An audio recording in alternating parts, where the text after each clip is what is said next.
If you're watching this right now, I want you to know something.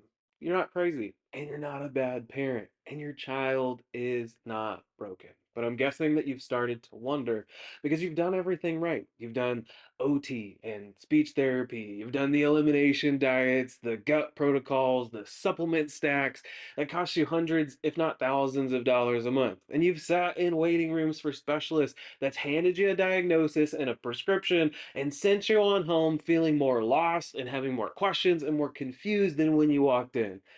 But your child's still struggling. They're still dysregulated. They're still melting down. They're not sleeping, getting sick constantly, and they're overwhelmed by things that shouldn't be overwhelming. So, this is what I want to give you today, not just more information, but actual clarity. Because I believe by the end of this video that you're going to understand what's been missing. Because once you see it, you can't unsee it. So, let's go.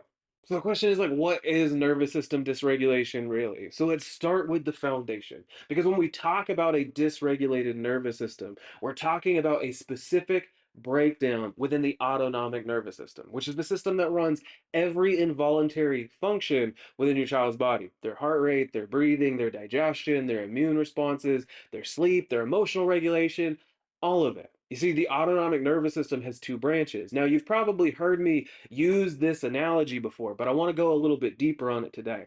So, the first branch is the sympathetic nervous system. That's our gas pedal. It's the fight or flight system. It's the alarm. It's the emergency responder. It's supposed to turn on when there's a real threat. Get your child through it and then turn off.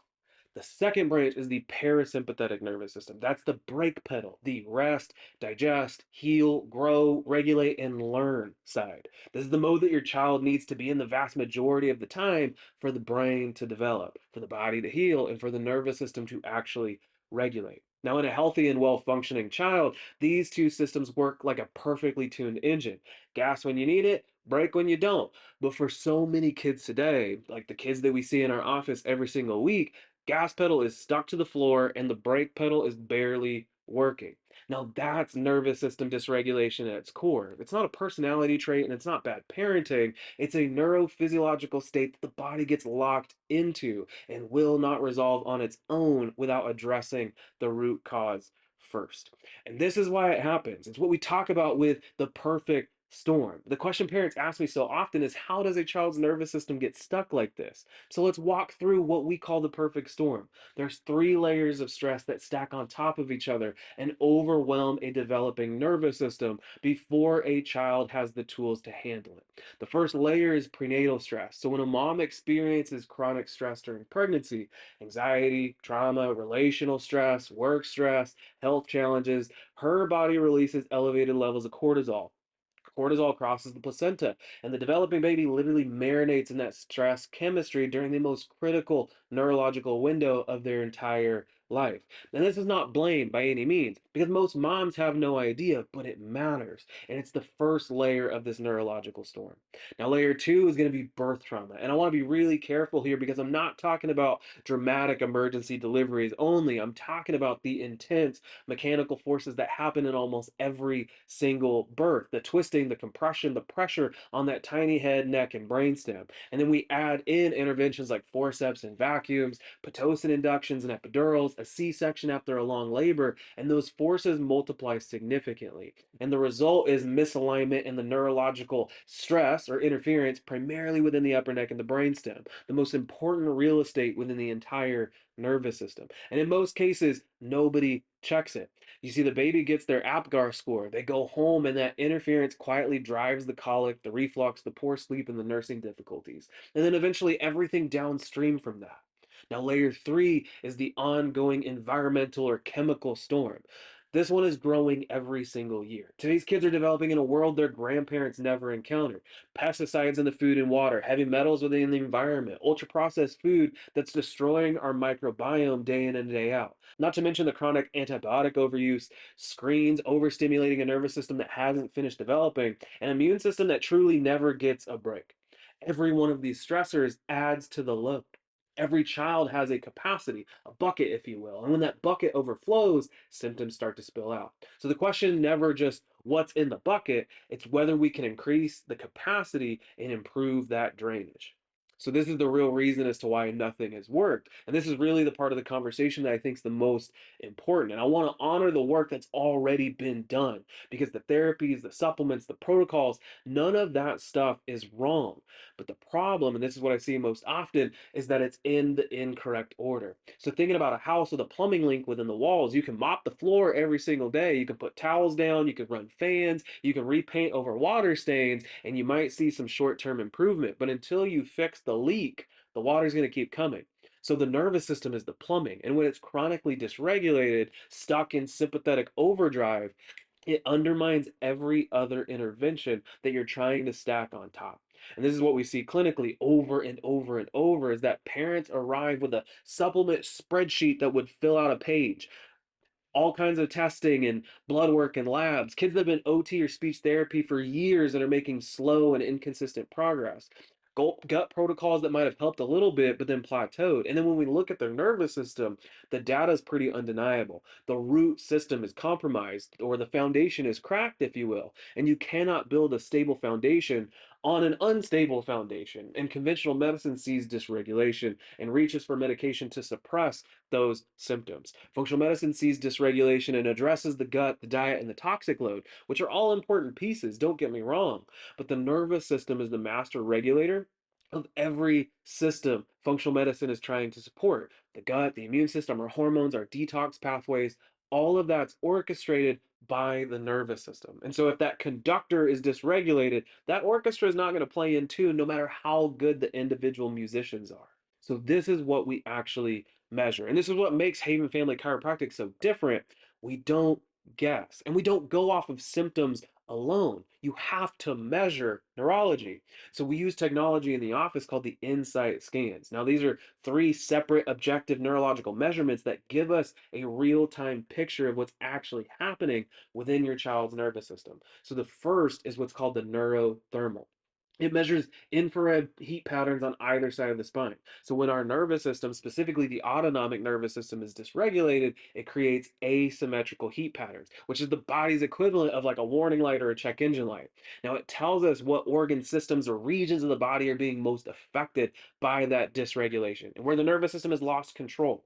Now the second is going to be the neurospinal EMG. Sometimes we call it the neurocore. This measures the electrical activity in the muscles all along the neurospinal system. So excessive tension, asymmetry, exhaustion. This test shows us the neuromuscular imbalance that's creating that chronic fight or flight state. So it's measuring something called dyskinesis or abnormal muscle tension that the nervous system is generating as a stress response. And the third and final is what's called heart rate variability. It's the gold standard in measuring overall autonomic function. So it tells us how much adaptability and reserve that your child's nervous system has. So a low HRV in a child means their nervous system's so overwhelmed that it literally cannot adapt well to stress. It's running on fumes. So together, these three tests give us a comprehensive neurological picture that no blood draw, no MRI, no standard pediatric exam can actually provide. They show us the root. They allow us to track progress objectively so that you can see the changes that are happening neurologically, often weeks before we start noticing them behaviorally. So, this is what the path forward looks like.